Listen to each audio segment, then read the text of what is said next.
दोस्तों नमस्कार, कैसे हो आप सब। आशा करता हूँ अच्छे होंगे। दोस्तों आज है दिन थर्सडे का और आज डेट है 12 जनवरी 2023 और टाइम अभी हो रहा है शाम के 5:20 हो चुके हैं और मैं अभी आ चुका हूँ द्वारका सेक्टर 4 घर के पास में हूँ और अब जा रहा हूँ घर।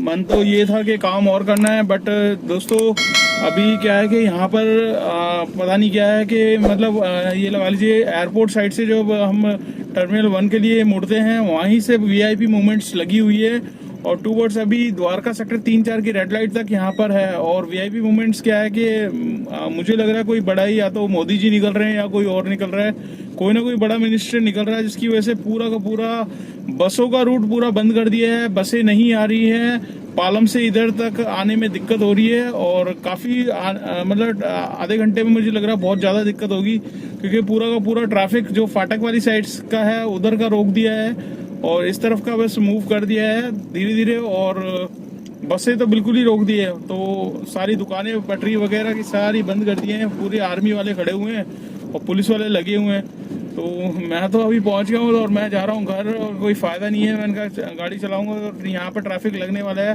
और ट्रैफिक बहुत गंदा ही लगेगा। अभी आधे घंटे के अंदर गुड़गांव से जो आ रहे हैं भाई तो अपना अल्टरनेट रूट ले ले, एयरपोर्ट वाली साइड से ना आए, टर्मिनल 1 की तरफ से जो पालम वाला रूट है वो अभी वीआईपी मूवमेंट लगी पड़ी है यहाँ तक। द्वारका सेक्टर 3-4 तक तो मैंने देख लिया और आगे कहाँ जा रहा है ये, मतलब कहाँ विजिट कर रहे हैं कुछ आइडिया नहीं है। तो जिस भी भाई को पता हो तो मुझे कमेंट्स करके ज़रूर बताना। और दोस्तों जो भी भाई आ रहा है तो इस तरफ देख कर आना, नहीं तो ट्रैफिक में बहुत ज़्यादा फंसोगे, क्योंकि यहाँ से अगर आप राजापुरी से टूवर्ड्स एयरपोर्ट की तरफ जाते हो तो यहाँ का भी ट्रैफिक पूरा रोका हुआ है और एक साइड का फ्री कर रखा है अभी यहाँ का टूवर्ड्स इधर रेडिसन जाने वाली साइड पे, जो आपका आगे द्वारका मोड़ की तरफ जा रहा है या फिर नजफगढ़ की तरफ निकल रहा है। तो ये रास्ते अभी खुले हुए हैं और यहाँ पर कोई ना कोई निकल रहा है, तो जिसकी वजह से क्या है कि ट्रैफिक में बहुत ज़्यादा अभी दिक्कत होने वाली है।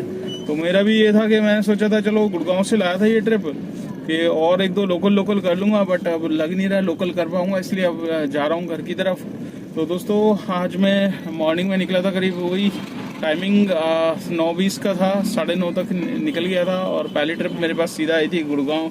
मतलब राइडें तो आ रही थी, सर्च लगा हुआ था अच्छा खासा, 1.9 में आ रही थी रोहिणी साइड की, बट रोहिणी साइड में लेना प्रेफर नहीं करता। रोहिणी पीतमपुरा ये सुबह सुबह मैं कोशिश करता हूँ कि मेरे को गुड़गांव की ही मिल जाए। गुड़गांव में क्या है कि रूट एकदम थोड़ा सा जैम तो मिलता है बट रूट थोड़ा साफ मिल जाता है और 3-4 रास्ते होते हैं गुड़गांव जाने के।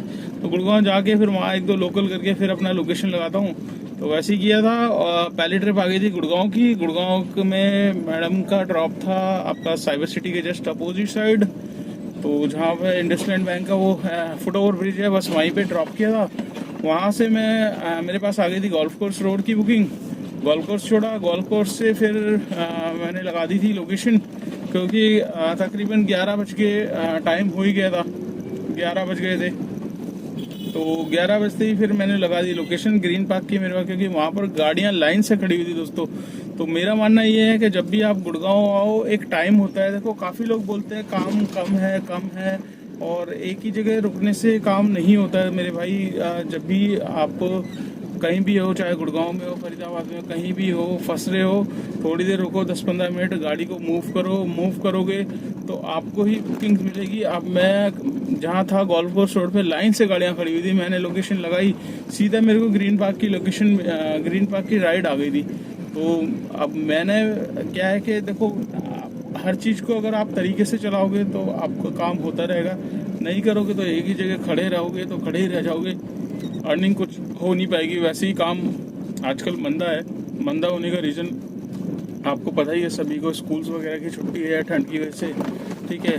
तो जिसकी वजह से क्या है कि काम थोड़ा सा कम है। सुबह सुबह बुकिंग्स क्या है कि मोस्टली टीचर्स वगैरह भी होते हैं जो स्कूल्स वगैरह जाते हैं, स्टूडेंट्स भी होते हैं बहुत से। तो हर चीज़ क्या वो होता है, अब कोई चीज़ के मतलब बंद हो तो उसका इफेक्ट तो देखने को मिलता ही है आपको। तो यही रीज़न है, स्कूल की वजह से छुट्टियां हैं और काम भी थोड़ा कम ही है। जितना काम होता है तो उसको तरीके से आप करो। तो एक जगह मत रुको, जहाँ पर आपको लग रहा है कि यहाँ पर टाइम ज़्यादा लग गया, वहाँ से गाड़ी हटा लो, 1-2 किलोमीटर आगे जाओ, ठीक है। आगे जाने से बेनिफिट ये होगा कि आपको बुकिंग्स मिलने की अपॉर्चुनिटी ज़्यादा होगी। ठीक है। तो वही चीज़ मैंने करी थी, ग्रीन पार्क आ गया था, ग्रीन पार्क से मेरे पास सिविल लाइंस की बुकिंग आ रही थी, बट आते ही एडवांस में वो कैंसिल हो गई बुकिंग्स। तो कैंसिल होते ही फिर मैंने आ गया था एम्स के पास, एम्स से मेरे पास आ गई थी सरिता विहार की बुकिंग। तो सरिता विहार मैंने उनको ड्रॉप किया, सरिता विहार से फिर मेरे पास आ गई थी लोकल में ही आपका इधर की जामिया की आ गई थी। तो मैंने कहा यार चलो 1 किलोमीटर मतलब 1 किलोमीटर से पिकअप बता रहा था और 2 किलोमीटर की बुकिंग थी। तो मैंने कहा अगर 3 किलोमीटर में भी कुछ मिल रहा है तो कर लो यार, कोई दिक्कत नहीं है। सर्विस लाइन की बाटा के शोरूम की मेन रोड की बुकिंग थी, तो मैंने वहाँ की ले ली।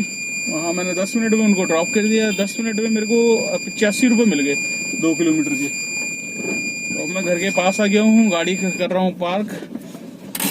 तो 2 किलोमीटर में 85 रुपये लेके फिर मैं वहाँ से आपका जो मेट्रो स्टेशन वाली साइड है जामिया वाला, तो उस तरफ निकल गया था, वहाँ खड़ा हुआ। तो वहाँ पे मेरे पास एयरपोर्ट की आ रही थी, तो मैं कोशिश कर रहा था कि मेरे को ऐसी बुकिंग मिले कि मैं यूपी बॉर्डर के पास में हूँ, तो मयूर विहार, रोहिणी, पीतमपुरा इस मतलब उस तरफ की मिल जाए। क्योंकि सुबह सुबह तो जाता नहीं हूँ, दिन के टाइम में तो चलो चले भी जाओ, मजनू का टीला, बुराड़ी, कश्मीरी गेट की मिल जाए। तो क्या होता है कि रूट ऐसा दिखाता है कि यूपी से एंटर होते हुए आप फिर दोबारा दिल्ली में तो 220 रुपये का आपको टोल एक्स्ट्रा मिल जाता है। तो मैं पकड़ना चाह रहा था वैसी ट्रिप, तो एयरपोर्ट की मैंने है इसलिए स्किप करी। फिर मेरे पास एयरपोर्ट की स्किप कर दी, दोबारा इसने दी गुड़गांव की।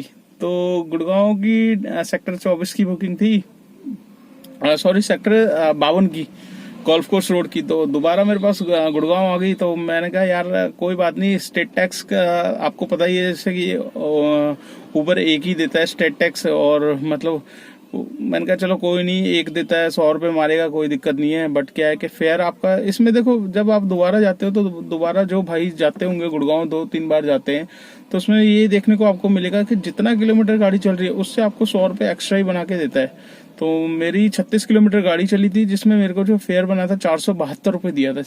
अब 472 मतलब एक तरीके से जो स्टेट टैक्स मार रहा है वो आपका क्लियर हो गया। तो 472 मुझे दिए और 652 रुपये का उसने बिल बनाया था, तो 150 180 की कुछ कमीशन खा गया था। तो मैंने कहा चलो कोई नहीं यार, कमीशन जितनी मर्जी खाए, हमें अपने फेयर से ज़्यादा अगर मिल रहा है तो कोई दिक्कत नहीं है। तो मैं दोबारा गुड़गांव इसीलिए आ गया।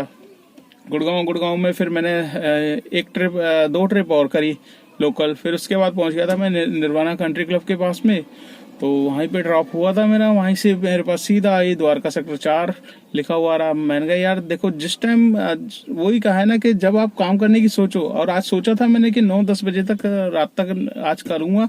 कल थोड़ा सा नुकसान हुआ था काम का, तो वो कवर अप हो जाएगा। बट स्टिल यहाँ पर द्वारका आया तो द्वारका में पूरा VIP मूवमेंट चल रही है, तो जिसकी वजह से मैं सोच रहा था 1-2 ट्रिप और लोकल कर लूंगा, बट अब लग नहीं रहा हुआ, इसलिए मैं आ गया घर की तरफ। कोई नहीं, नेक्स्ट डे जल्दी निकलेंगे, किसी दिन कोशिश करेंगे जिस दिन, तो हर दिन एक सा नहीं होता, किसी दिन अच्छी ट्रिपें भी आती हैं, अच्छा काम भी होता है। तो अभी टाइम हो रहा है दोस्तों तकरीबन 5:30 बज चुके हैं। तो 5:30, 6:30, 7:30, 8:30 3 घंटे थे मेरे पास। तो 3 घंटे में मैं 500, 600, 700 तक का और काम निकाल सकता था, बट नहीं निकाल पाया। तो रीज़न वही था कि VIP मूवमेंट चल रही है। तो दोस्तों काम तो मंदा ही है, जैसे कि आप जानते हो काम मंदा है, बट उसको तरीके से आप करो तो हो जाता है, नहीं करते तो फिर फंसने वाले होते हैं। तो आज भी मैं लाइव आया था दिन में। तो दोस्तों थोड़ा सा वो होता है कि काफ़ी भाई की शिकायत होती है कि भैया हमारे कमेंट्स का जवाब नहीं देते, या हम लाइव लिंक में ज्वाइन होना चाहते हैं बट हो नहीं पाते। तो भैया मेरे पास भी एक लिमिटेड टाइम होता है, 10 मिनट का लंच, 10-15 मिनट का लंच होता है, आधा घंटा मैं आपके लिए निकालता हूँ स्पेशल, इसीलिए कि आपको कुछ भी पूछना हो तो मैं आंसर दे सकूं। अदरवाइज अगर नहीं हो पाता तो आप मुझे कमेंट्स कर दीजिए, या मेरे व्हाट्सएप ग्रुप से लिंक में ज्वाइन हो जाइए दोस्तों। उस लिंक में आपको बेनिफिट ये आएगा कि मेरा इंडियन यूट्यूबर महेश के नाम से ग्रुप बना हुआ है व्हाट्सएप पे, तो आप उस पर भी मैसेज ड्रॉप करोगे, किसी भी भाई से कुछ पूछना होगा तो आप इजीली पूछ सकते हैं, या फिर आप मुझे एक बार वीडियो में ही कमेंट्स करके पूछ लें, तो मैं कोशिश करूंगा उसका रिप्लाई करने की। तो दोस्तों अभी टाइम हो रहा है 5:30, और आज का मैं काम आपको बता देता हूँ कितना मेरा काम हुआ है। ज़्यादा काम नहीं हुआ, जितना भी हुआ है आपके सामने रख देता हूँ। यहाँ पर आप देख सकते हैं 1853 रुपये का मेरा आज का काम है, और 1853 रुपये में 300 रुपये का मेरे को टोल मिल गया है, जिसमें से एक स्टेट टैक्स हरियाणा का, 2 MCD मिले। तो MCD स्टेट टैक्स को रखते हैं साइड में, तो 1853 में 1800 ही काउंट करते हैं, 50 रुपए को हटा देते हैं साइड में, और 1800 में से जो मेरी सीएनजी अभी है दोस्तों, गाड़ी चली है 158 किलोमीटर, और अभी 2 पॉइंट पूरे के पूरे बचे हैं मेरे पास। 100 किलोमीटर तक की सीएनजी है मेरे पास। तो इसमें मेरी जो सीएनजी लगी है वो आप तकरीबन समझ सकते हैं 550 या 500 तक की सीएनजी आप मान के चलिए। 500 तक की मेरी लग गई है, अभी 200 रुपए तक की मेरे पास है सीएनजी। तो 500 रुपए को माइनस कर लेते हैं 1800 रुपए में से। 1800 में से 500 गए, बच्चे 1200 रुपए। 1200 में से 1800 में से 500 जाएंगे, 1300 रुपए बचेंगे। 1300 में से 200 रुपए अपनी गाड़ी का मेंटेनेंस वगैरह निकाल लेता हूँ, टायर वगैरह सब, इंश्योरेंस टैक्स वैक्स सब चीजें निकाल देता हूँ। तो बचे नेट आज के 1100 रुपए। तो 1100 रुपए आज की अर्निंग है दोस्तों। और 9:30 बजे निकला था, और 5:30 आई थिंक 5:31 हो रहे हैं। तो इतना काम अभी तक कर लिया मैंने, और ज्यादा कर सकता था बट स्टिल प्रॉब्लम में फंस गया हूँ, तो इसकी वजह से कोई नहीं, नेक्स्ट डे देखते हैं। तो दोस्तों आज की वीडियो आपको कैसी लगी कमेंट जरूर करना। चैनल पे फर्स्ट टाइम है तो चैनल को सब्सक्राइब कर लेना, दोस्तों के साथ शेयर करना मत भूलिएगा। जितना आप वीडियो को शेयर करोगे उतनी मेरी वीडियो आगे पहुंचेगी, उन भाइयों के पास जाएगी जो ओला उबर के बारे में जानना चाहते हैं एक्चुअल में कितना काम हो रहा है, वैगनआर गाड़ी से कितना काम है, एर्टिगा गाड़ी से कितना काम है, डिजायर से कितना काम है, पुरानी गाड़ी लेने में फायदा है कि नहीं, और गाड़ी लेके कहाँ चलाएं, ओला उबर में चलाएं या किसी और कंपनी में। तो सारी की सारी वीडियो मैंने डाली हुई है, और आपके कुछ भी कमेंट्स हैं तो आप मुझे कमेंट्स करके पूछ सकते हैं। और अगर आप मेरे फेसबुक पेज पे वीडियो देख रहे हो तो उसको भी फॉलो कर लो दोस्तों, उस पर भी मैं रेगुलर वीडियो डालता हूँ। तो अपना प्यार थोड़ा सा उधर भी करो, और शेयर भी कर देना फेसबुक पेज की वीडियो को। तो दोस्तों इस ब्लॉग को कर लेते हैं यहीं पे एंड, और कल कोशिश करते हैं कि जल्दी निकलूं, और जल्दी निकलूंगा तो काफी टाइम, देखिए आप जल्दी निकलोगे तो आपके पास टाइम ही टाइम होता है काम करने का। अगर आप लेट निकलोगे तो आपको घर भी वापस आना है, इसलिए थोड़ी सी वो हो जाती है। तो जितने जल्दी निकलोगे आपके पास आराम से कमाने के लिए, अर्निंग के लिए टाइम ही टाइम होता है। तो एक लिमिट ही होती है गाड़ी चलाने की भी। तो आज इतना जितना लिखा था यहाँ पर आज के दिन, तो उतना लेकर जा रहा हूँ। बाकी कितना ही हाथ पर मार लो, जितना काम होना होगा उतना ही होके रहेगा। कोई आपकी अर्निंग छीन के नहीं ले रहा, आपके ऊपर है सब चीजें, आप जितना चाहो उतना कर सकते हो। चलिए दोस्तों वीडियो को एंड कर लेते हैं, और मिलते हैं कल नेक्स्ट डे नेक्स्ट अर्निंग पे। टिल देन बाय, अपना ख्याल रखिएगा, ठंड बहुत है, और जैसे कि मैंने बताया था कपड़े वपड़े सही पहन के चलो भैया, और ठंड मत लगाओ, और खा पी के घर से चला करो। खाली पेट चलोगे ठंड लग जाएगी, ठंड लगने से क्या है, हार्ट अटैक्स की बहुत वो आ रही है कंप्लेंट्स, और ऐसे न्यूज में भी बहुत आ रहा है। तो अपना ख्याल रखिएगा, और मिलते हैं कल नेक्स्ट डे नेक्स्ट टाइम पे। Till then bye bye.